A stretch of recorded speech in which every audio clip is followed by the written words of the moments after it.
जय हिंद। इस वीडियो में हम देखेंगे कुछ ऐसे एडियम्स एंड फ्रेज जो हमारे ह्यूमन बींग से रिलेटेड है। ओके, हमको देखिए स्मार्ट वर्क करना है, हम लोग को स्मार्ट वर्क करना है।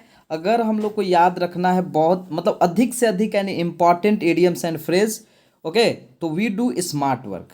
Okay guys, so let us start. देखिए हमारा फर्स्ट है एडियम्स फ्रेज, आप देख सकते हैं स्क्रीन के ऊपर, एट वंस विट्स इंड। ये बहुत बार एग्जामिनेशन में पूछा गया है, एट वंस विट्स इंड। ठीक है ना। देखिए विट्स का मतलब क्या होता है, विट्स का मतलब होता है दिमाग, बुद्धि जो भी कहिए, और इंड इसको थोड़ा सा ट्रिकली याद करेंगे। अगर हमारा मान लीजिए माइंड ही इंड हो जाए, वो उस वक्त हमारा क्या हो जाएगा, हम लोग परप्लेक्स में हो जाएंगे। परप्लेक्स का मतलब होता है जैसे उलझन में पड़ जाएंगे। ठीक है ना। इसका मतलब होता है एट वन स्वीट्स इंड का मतलब परप्लेक्स, उलझन में, कठिनाई में, जो भी आप समझिए। ठीक है ना।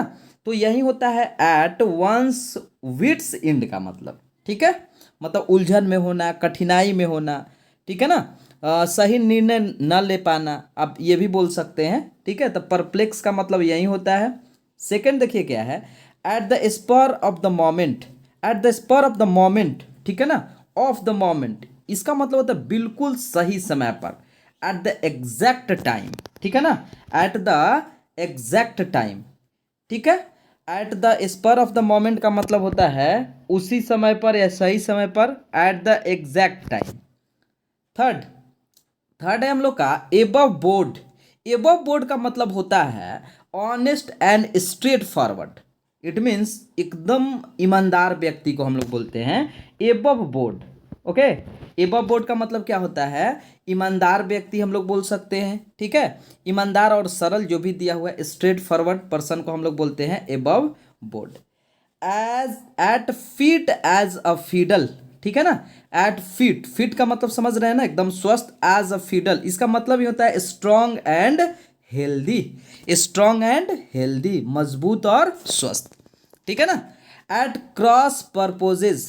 ठीक है, पर्पोजेज। ठीक है, कॉन्ट्रैरी टू ईच अदर मतलब परस्पर विरोध होना, एक दूसरे का दुश्मन होना आप कह सकते हैं। एट क्रॉस, क्रॉस हम कब खींचते हैं, क्रॉस देखिए ये निशान क्या है, ये हमारा डेंजर वाला है, तो याद रखिए क्रॉस जब भी आएगा तो क्रॉस का मतलब क्या होगा, मान लीजिए विरोधी होना, ये भी आप बोल सकते हैं, कॉन्ट्रैरी भी बोल सकते हैं, to each other. Six, by hook और बाई क्रुक। ठीक है ना, बाई वन मीन्स और अनदर। ठीक है ना, किसी भी तरीके से कह सकते हैं, बाई एनी मीन्स किसी भी तरीके से। सेवन है bid defiance to ignore. Bid defiance का मतलब क्या होता है, अनदेखा करना, टू इग्नोर। ठीक है ना। क्राई ओवर स्पिल्ट मिल्क, ये बहुत ही इंपॉर्टेंट है। क्राई ओवर स्पिल्ट मिल्क, इसका मतलब होता है पछताना। वो बोलते हैं ना कि अब पछतात होत गया जब चिड़िया चुग गई खेत, वही होता है क्राई ओवर स्पिल्ट मिल्क। ठीक है ना, मतलब क्राई ओवर चिल्लाना, स्पिल्ट मिल्क जब हमारा मिल्क क्या हो जाए, खत्म हो जाए, यानी रिपेंट होता है। रिपेंट का मतलब क्या होता है, पछताना। कॉल नेम्स, देखिए ये थोड़ा सा अजीबो गरीब है। कॉल नेम्स का मतलब होता है गाली देना। ठीक है ना, कॉल नेम्स का मतलब क्या होता है, गाली देना। ओके, नेक्स्ट, नेक्स्ट हमारा है डिग द ग्रेव। देखिए 10 number, dig the grave. Dig the grave का मतलब होता है बर्बाद करना, to destroy. Dig the grave का मतलब क्या होता है, बर्बाद करना, to destroy. Die in harness, ये भी देखिए हम जिस पर निशान लगा रहे हैं वी भी यही है। डाई वाइल इन सर्विस मतलब किसी कार्यकाल के दौरान, सपोज दैट सर्विस कोई कर रहा है और उसी दौरान उसका मृत्यु हो जाता है, and that type of phrase is called die in harness. उसी को हम लोग क्या बोलते हैं, डाई इन हार्नेस, कार्यकाल के दौरान मौत हो जाना। ठीक है ना। डेयर डेविल, देखिए फियरलेस पर्सन, डेविल होता है ना, डेयर डेविल, डेयर का मतलब ऐसे साहस होता है, याद रखिए फियरलेस पर्सन। ठीक है ना, नीडर, ब्रेव भी बोल सकते हैं। डेड ब्रोक 13 है, डेड ब्रोक का मतलब होता है वेरी पुअर, मतलब एकदम दरिद्र व्यक्ति, पोवर्टी मतलब पूरा गरीबी में जो जीता है उसी को बोलते हैं हम लोग dead broke. Okay, next, next one हमारा है, देख सकते हैं आप भी, 13, डेड ब्रोक हो गया। ईट वंस वर्ड, देखिए 14 नंबर, ईट वंस वर्ड मतलब होता है टेक स्टेटमेंट बैक, अपना जो भी शब्द कहा हुआ है उसको वापस लेना। ठीक है ना, ईट वंस वर्ड, मान लीजिए अपने वर्ड को क्या कर जाना, खा जाना, मतलब वापस ले लेना। ठीक है ना। ओके, 15, 15 है टू ईट हम्बल पाई, बहुत ही इंपॉर्टेंट, वी है, आप ध्यान रखिएगा। ईट हम्बल पाई का मतलब होता है टू एपोलोगाइज, ठीक है ना। एपोलोगाइज वी नो वेरी वेल, माफी मांगना, क्षमा मांगना, ठीक है। अगला है 16 आप देख सकते हैं अपने स्क्रीन पर। फूल्स इरैंड, देखिए फूल्स का तो ऐसे मतलब होता है मूर्ख, वहीं इरैंड यूजलेस अंडरटेकिंग, यूजलेस अंडरटेकिंग आप देख सकते हैं, मतलब बेकार काम, ठीक है ना। फूल्स इरैंड का मतलब होता है यूजलेस अंडरटेकिंग, बेकार काम। जेंटलमैन एट लार्ज मतलब एन अनरिलिएबल पर्सन, जिसको अविश्वसनीय व्यक्ति, ठीक है ना, अविश्वसनीय व्यक्ति, उसी को बोला जाता है जेंटलमैन एट लार्ज, बहुत ही इंपॉर्टेंट। 17 भी इसको नोट करते जाइएगा। गुड सैमरिटन, ठीक है ना, गुड सैमरिटन का मतलब होता है दयालु व्यक्ति, ठीक है ना। वन हु हेल्प्स स्ट्रेंजर्स, जो अजनबियों का सहायता करे। मान लीजिए आपका और मेरा जान पहचान नहीं है, फिर भी हम या आप ही मेरा सहायता कर दिए, उसी को हम लोग बोलते हैं my dear students good Samaritan, ठीक है ना। 19 give the devil's his due, इसका मतलब होता है बेकार व्यक्ति को अच्छे गुणों के लिए श्रेय देना, होता है ना। मान लीजिए व्यक्ति पर्सन बेकार है और कोई अच्छा काम हो गया और उसको श्रेय दे रहे हैं, इट मीन्स क्या होता है, give the devil his due, ठीक है। Next 20 give up the ghost, give up the ghost होता है, इसका मतलब होता है मृत्यु, ठीक है ना, किसी का मृत्यु हो जाना। एक और ध्यान रखिए, kick the bucket, kick the bucket का भी मतलब होता है, किक द बकेट का भी मतलब होता है डाई, ठीक है ना। किक द बकेट का भी मतलब क्या होता है, डाई, और गिव अप द घोस्ट का भी मतलब क्या होता है, डाई ही होता है, ठीक है। नेक्स्ट कीथ एंड किन, देखिए नेक्स्ट कीथ एंड किन का मतलब क्या होता है, रिलेशनशिप होता है, ब्लड रिलेशनशिप होता है ना, संबंधी, अपना संबंधी को बोलते हैं कीथ एंड किन। मैन ऑफ लेटर्स, ये तो मैन ऑफ लेटर हमने एक बार मैन का करवाया भी था, आपको ध्यान होगा। मैन ऑफ लेटर्स, जिसके पास बहुत सारे लेटर्स हो, लेटर से आप याद रखिए कि पढ़ा लिखा व्यक्ति को हम लोग बोलते हैं, ठीक है ना, विद्वान व्यक्ति को, लिटरेट पर्सन को। मिदास टच, मिदास टच का मतलब होता है ना वह स्पर्श जिससे कोई भी कार्य फलदायक हो, मतलब यूजफुल वर्क बोल सकते हैं। A touch which turn anything into A golden और प्रॉफिटेबल, जिसे फायदा हो, उसी को बोलते हैं हम लोग Midas touch. Man of parts, parts का मतलब क्या होता है, भाग होता है, जिसके अंदर क्वालिटी हो ना मैन के अंदर, उसी को बोलते हैं गुणवान व्यक्ति, जिसे हम बोल सकते हैं।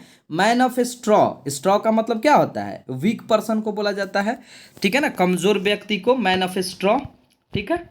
नेक्स्ट देखिए 26 number, no love lost, no love lost का मतलब क्या, देखिए नो का मतलब नहीं, लव का मतलब मोहब्बत प्यार, और लॉस्ट का मतलब खोना, तो नो लव लॉस्ट का मतलब क्या, इंटेंस डिसलाइक, वही नफरत, ठीक है। Rank and file, rank and file मतलब होता है कॉमन पर्सन, आम आदमी, आम आदमी को हम लोग बोलते हैं रैंक एंड फाइल, ठीक है ना। आगे देखिए 28 है हम लोग का, टेक पीपुल बाय स्टॉर्म, ठीक है ना, अप्रत्याशित रूप से, ठीक है ना, उसी को हम लोग क्या बोलते हैं, उसी को बोलते हैं take people by storm, okay. Yeoman's service का मतलब होता है एक्सीलेंट वर्क, अति उत्तम कार्य, ठीक है। 30 on the other side of the world, डेड, देखिए on the other side of the world का भी मतलब होता है डेड, ठीक है, हमने पीछे भी एक देखा, ठीक है, किक द बकेट भी देखा, तो ये सब आपको ध्यान रखना है। यमन सर्विस का मतलब होता है excellent work. To bare one soul या हर्ट, इसका मतलब होता है दिल की बात करना, ठीक है ना, दिल की बात करना। 31 का मतलब होता है, ठीक है, इसका मतलब क्या होता है, दिल की बात करना, to reveals one's inner most thought, ठीक है। 32 not to breathe a word, ठीक है ना, इसका मतलब होता है बात अपने तक ही रखना। विल नॉट टेल एनीवन, किसी बात को दूसरे से जब नहीं कहते हैं ना, तो not to breathe a word मतलब किसी वर्ड का सांस नहीं लेना, ठीक है, उसी को बोलते हैं अपने अपने मतलब बात अपने तक ही रखना, किसी दूसरे व्यक्ति से कोई भी बात नहीं बताना। 33 can not call one soul one's own, इसका मतलब होता है हमेशा दूसरों के लिए समय मतलब working for other people all the time, दूसरे के लिए हमेशा काम करना, ठीक है ना। मान लीजिए नौकर टाइप भी कह सकते हैं, दो हमेशा दूसरों के लिए काम करता है, working for the other people all the time, ठीक है। 34 देख सकते हैं आप, 34 है enough to keep body together, बहुत ही important. Enough to keep body together, इसका मतलब होता है very little, only enough to survive, मतलब बस जीने भर, मतलब सिर्फ इतना ही जितना, मतलब जिससे बहुत कम कह सकते हैं, very little. 35, every living soul, मतलब एवरी पर्सन, प्रत्येक व्यक्ति को, ठीक है ना। जैसे एवरी लिविंग सोल आप देखिएगा न्यूज़पेपर वगैरह में, जैसे वोट वगैरह जब दिया जाता है तो उसमें लिखा रहता है कि एवरी लिविंग सोल को मतलब वोट देना चाहिए हर व्यक्ति को, ठीक है। अगला है gripe one soul to envy someone, envy का मतलब किसी से परेशान होना, ठीक है ना, उसी का मतलब क्या होता है gripe one's soul, to pour out one's soul, ठीक है ना, इसका मतलब होता है मन की चिंता या वेदना को व्यक्त करना। टू कन्फेस समथिंग और reveal one's deepest concern, concern का मतलब होता है चिंता, ठीक है ना, मतलब अपनी बात को व्यक्त करना, किसी भी जो भी चिंता है, वेदना है, दुख है, हम दूसरे व्यक्ति से बताते हैं ना, तो उसी को हम लोग बोलते हैं टू पोर आउट। आउट मतलब क्या होता है बाहर निकलना, किसी पोर को बाहर निकलना, वंस सोल अपनी आत्मा से, ठीक है ना, तो मन की चिंता निकालना, ठीक है ना, किसी व्यक्ति से कहना। देखिए अगला है 38। 38 क्या है, body and soul, sorry body and soul का मतलब होता है पूर्णतः, कंप्लीटली एकदम होता है, कंप्लीटली, ठीक है। 39, बॉडी एंड सोल का मतलब बॉडी मतलब शरीर और सोल का मतलब आत्मा, इसका मतलब याद रखिएगा completely. To put one's heart and soul into something, एकदम किसी भी काम को तन मन धन से करना। हम बोले कि if you want to be success you do your work to put one's heart and soul into something, मतलब हार्ट एंड सोल भी बोल सकते हैं, किसी काम को तन मन से करना, ठीक है ना। And 40 and the last word of this session, steel someone's thunder, ठीक है ना। देखिए क्या दिया हुआ है, steel someone's thunder make a better impression, ठीक है ना, मतलब बेहतर धारणा बनाना कहीं पर भी, ठीक है ना। Okay, make a better impression, कहीं पर भी इम्प्रेशन अच्छा बनाना, धारणा अच्छा बनाना, स्टील समवंस थंडर। ओके, तो आई होप कि ये सेशन आपको बहुत अच्छा लगा होगा। देखिए ऐसे यदि हम याद करेंगे तो हमको बहुत ये स्मार्ट वर्क हुआ। आप कमेंट करके ज़रूर बताइए कि आपको ये सेशन कैसा लगा। अगला ऐसे इंपॉर्टेंट सेशन के साथ मिलते हैं नेक्स्ट वीडियो में। Thank you.